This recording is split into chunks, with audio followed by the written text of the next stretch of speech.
a Record, quando estava começando a ficar conhecida e quando estava começando a buscar o seu público, nós tivemos o primeiro grande incêndio. E nós, quando chegou o VT, acho que foi em 1900, o VT chegou em 65. Naquele tempo, quando o VT chegou, nós não podíamos editar. A gente começou a fazer as gravações, era tudo pré-gravado, mas não podia editar, porque para editar naquela época você tinha que fazer o splice, você tinha que cortar a fita, você tinha que olhar como se fosse um pequeno fotograma, que era um ácido que projetava pequenos tracinhos. E aí você juntava, passava a fita e colava. E aí você tinha que botar naquela cabeça. E o VT era um armário embutido enorme de aço. Era de 50 polegadas a fita, que eram aquelas fitas Ampex, aqueles carretéis enormes, e aquilo tudo custava muito caro na época. Você tinha que economizar a cabeça, porque tinha que buscar nos Estados Unidos e custava muito caro.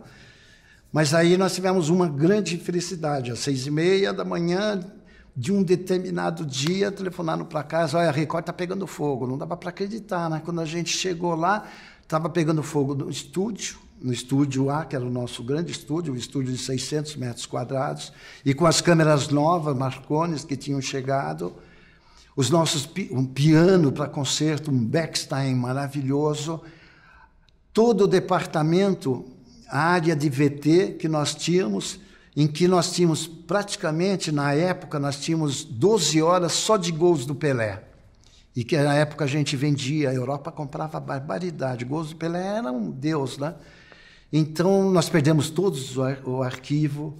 Eu tinha vários programas que eu fazia com o Jô Soares, o La Revistique, que era da Gangue Propaganda, que era uma grande parceira da televisão, da nossa televisão. Então, sabe, aí fomos para o Teatro Record Consolação. Ou seja, 6h30, 7 horas, praticamente, nós ficamos sem absolutamente nada. Nós ficamos só com o Teatro Record Consolação, com as 3 câmeras que em 1953 tinham inaugurado a TV Record. E eram câmeras velhas, claro, eram câmeras só para gravar as temporadas internacionais. E aí, praticamente, nós não tínhamos o que fazer. Então, nós fizemos de um pequeno escritório estúdio de comercial, porque naquela época também, as grandes vedetes, às vezes mais do que uma Cleide Akron, eram as garotas propagandas, que faziam os comerciais ao vivo. Então, à medida, quando você estava dirigindo e fazendo direção de TV, ainda você tinha que fazer direção de TV dos comerciais que estavam em outro estúdio. E tinha que cortar na hora certa, porque elas tiravam a mão de trás para ler o produto, voltava aqui para a final. Então, sabe, aí nós fomos para o Teatro Record e ficamos dentro de um espaço de 250, 260 metros quadrados, que era o palco do Teatro Record Consolação, o posto da orquestra, a plateia, um escritóriozinho, uma sala para poder fazer os comerciais ao vivo e mais nada. E ali você vê como a televisão tem uma coisa enlouquecedora em que o amor que nós temos por ela e a vida que nós demos para ela, e estamos dando até hoje, tem uma importância muito grande. Porque nós continuamos a fazer o que era mais importante, fazer uma televisão emocional.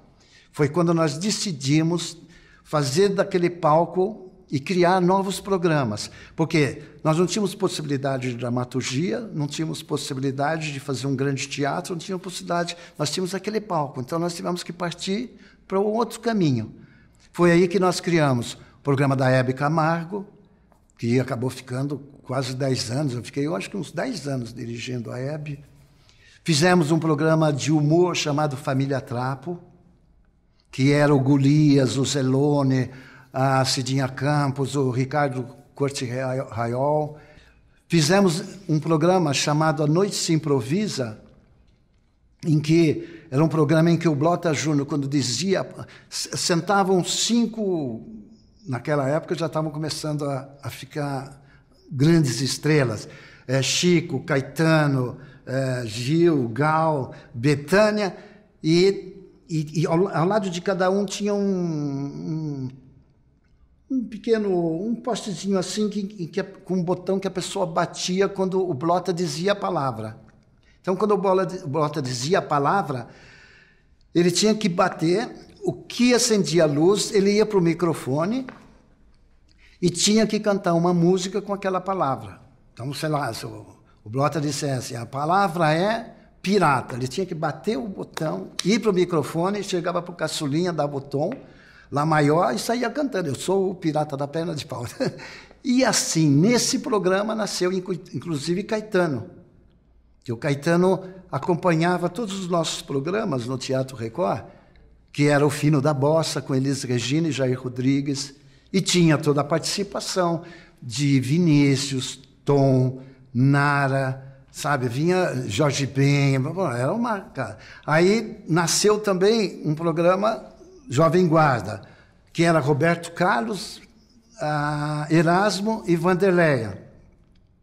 Mas tinha Tony Campelo, tinha a nova geração que estava chegando para fazer um rock, um tipo de balada que tinha que bater de frente, porque naquela época era muito forte o hit parade. E naquela época estava valendo e batia pesado Rolling Stones, Beatles. Então a gente ali estava com a Jovem Guarda, com o Roberto, Vanderleia. Então nós tínhamos o programa da Jovem Guarda, nós tínhamos o Fino da Bossa com Jair, com Elis.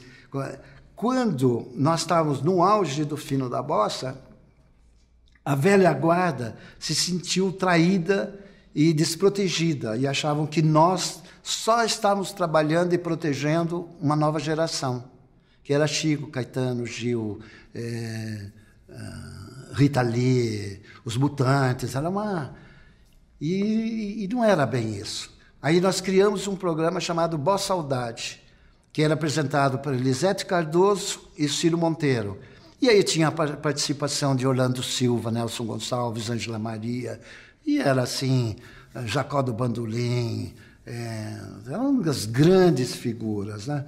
Eu sei que você vê que as coisas foram acontecendo, e se você fizer uma avaliação, no Teatro Record Consolação nasceu essa nova geração da nossa MPB. Não é porque a Bossa Nova estava lá no Rio. E aqui em São Paulo, nós fomos trazendo toda essa geração e criando a outra que é... Claro que Gilberto Gil já tinha um alicerce, Caetano também, mas nós fomos criando o espaço e deixando que eles abrissem todo o seu talento e trouxessem para essa nova geração e para o público um caminho novo da nossa MPB. Foi aí que abrimos o espaço com o Solano para fazer os festivais. Aí veio o primeiro festival de 66, porque o primeiro para valer foi na TV Excelsior, né? Em 65, que a Elis ganhou com Arrastão e ganhou como melhor intérprete. E nós trouxemos o festival para a Record, e aí nasceu um grande movimento, né, da nossa MPB, porque quando a Disparada e a banda empataram, foi delirante para aquele público, né? E você veja que a Elis Regina, com uma música genial, pegou ainda 3º lugar. Na Caymmi, 4º lugar, sabe? Então, você tinha assim uma estrutura e uma coisa, essa rebeldia genial que eles traziam, o encantamento da nossa música, foi assim um trajeto inesquecível para todos nós lá que trabalhávamos. Eu lembro que quando a banda, com a reação que estava acontecendo no auditório, a gente achava que se a Nara entrasse e cantasse a banda, e com aquele movimento do público, e ovacionando e vaiando, tal, o tom da Nara acho que não ia chegar. Então nós fizemos o Chico entrar e cantar só com violão, ele dominava o público, cantava o violão, e depois que vinha a banda atrás, e a Nara entrando, e aí fechava. E a Disparada do Geraldo Vandré, que não queria que o Jair Rodrigues interpretasse a música dele, a Disparada, porque ele achava que o Jair era um cantor muito relaxado, brincalhão, cachorrão, não sei o que lá tal, e que ia destruir a obra dele. E houve uma insistência muito grande, nossa e do próprio Solano, de dizer, quem vai defender essa música, Geraldo, vai ser o Jair Rodrigues. E o Jair cantou brilhantemente, né? Foi um dos grandes momentos do Jair Rodrigues como intérprete da nossa MPB. Disparada com o Jair Rodrigues é assim, uma coisa maravilhosa, uma coisa genial. E tudo isso estava caminhando bem, estava se concretizando, estava, sabe, amarrando bem, quando tem um novo incêndio. Pegou fogo no Teatro Record Consolação.